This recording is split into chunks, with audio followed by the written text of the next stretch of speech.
The first drop hit my cheek before the preacher said amen. Texas skies always had a way of holding back until the moment you least wanted them to break. And today, as we lowered my boy into the earth, the clouds finally gave way. Black umbrellas bloomed around the grave like crows spreading their wings. I didn't bother opening mine. My hands were full. One clutching the photo of Jeffrey at 8 years old, gap-toothed smile, hair sticking up like a cowlicked crown. The other pressed against the damp wooden rail of the coffin lowering into the soil. 45 years of life, reduced to silence and polished mahogany. He'd built half this county with his bare hands. Now the county stood watching while the rain washed the dirt from their shoes, and at the head of the casket, draped in a black dress that clung too perfectly for mourning, stood Zella, my daughter-in-law, my son's widow. She didn't look broken. She looked staged, like grief was something you could rehearse in front of a mirror until the tears fell just right. She leaned forward, her hand splayed on the coffin lid, as though steadying herself. The onlookers clucked in sympathy. I knew better, because when she turned her head slightly, just enough so the rain glossed her cheekbones and caught the edge of her smile, her lips curved upward. Not in sorrow. In possession. The preacher cleared his throat, fumbling through the last of his scripture. He wanted to speak of eternal rest. She wanted to speak of what came next. Her heels sank into the mud as she crossed the narrow space between us. People shifted, sensing something they didn't want to witness but couldn't ignore. She touched my arm lightly, the way a nurse might touch a patient before delivering bad news. "You won't be staying at the house anymore," she whispered, low enough to pretend it was private, loud enough to make sure Mrs. Henderson clutched her pearls 2 rows back. The air between us went cold, even with the storm pressing warm against our necks. This was Jeffrey's home. I managed, though the photo in my hand blurred under the falling rain. She corrected, her blue eyes gleaming like cut glass. "Now it's mine, and I don't share." I didn't answer. Couldn't. The mud clung to my boots as if the earth itself wanted me rooted there, silent, helpless. Around us, people pretended to busy themselves with umbrellas, tissues, and murmured prayers, but they were listening. Every word, every humiliation.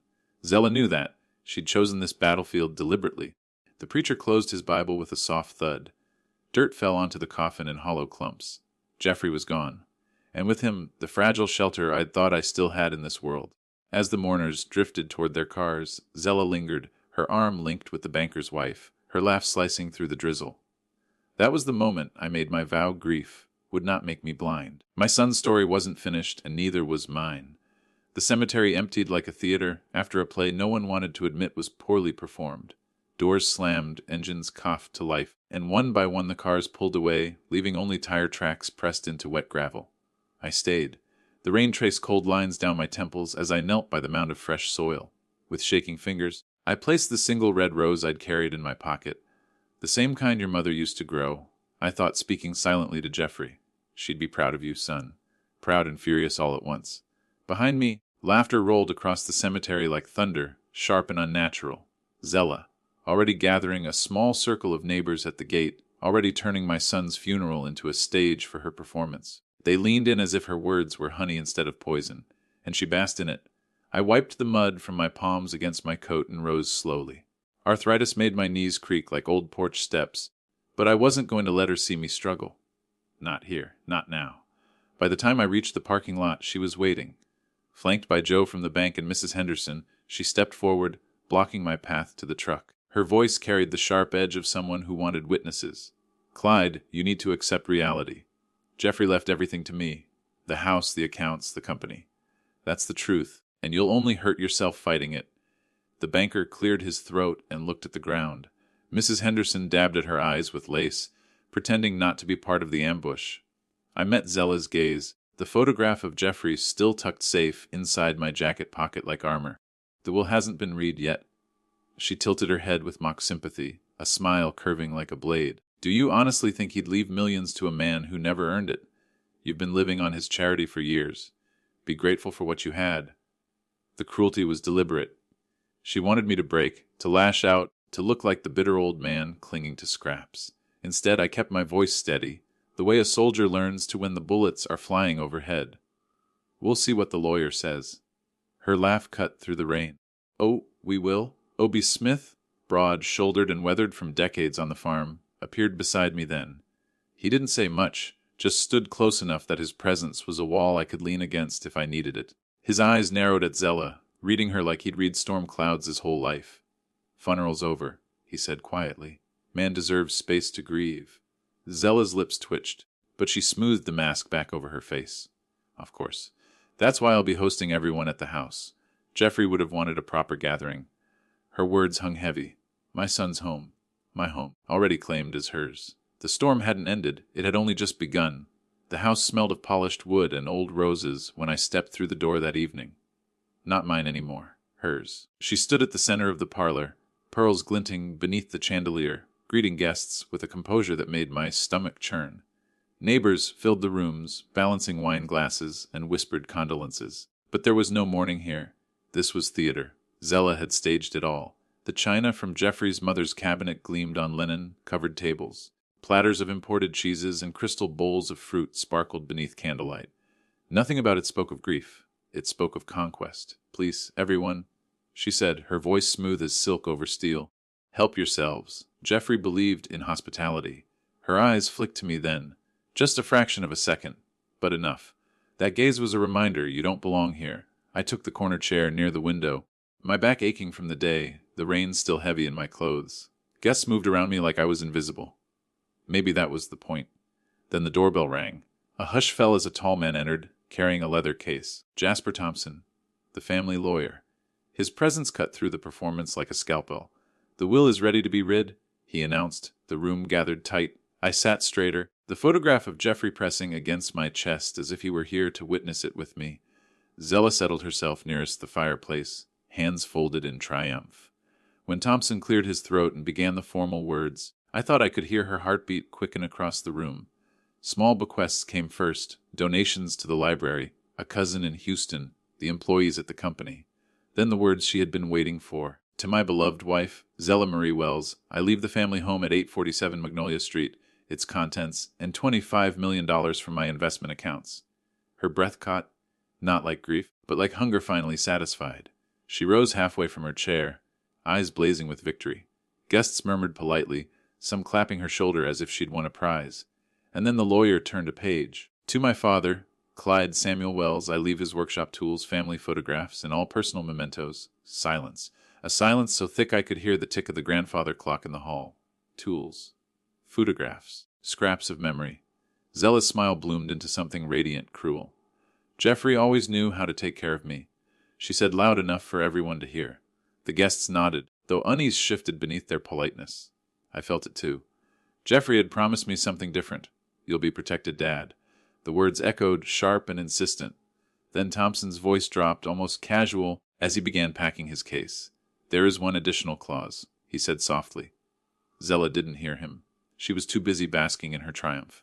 But I heard, and for the first time since lowering my son into the ground, a spark of something other than grief stirred inside me. Hope. By midnight, the house was quiet. Guests had drifted away, their polite smiles fading into whispers about Zella's sudden wealth. Empty glasses lined the mantel. Crumbs littered the white tablecloths. The performance was over. I sat alone at the kitchen table, the wood scarred with decades of meals and arguments. Jeffrey's laughter still etched into its grain. Across from me, Zella leaned against the counter, heels abandoned, a glass of wine swirling lazily in her hand. Her mask of charm had slipped. What remained was sharp and unkind. "Let's not pretend, Clyde," she said. "Jeffrey gave me everything. You got trinkets." Her voice was casual, almost bored, but her eyes watched me with a predator's patience. "This was my son's home," I answered quietly. "My wife's roses climbed the porch outside.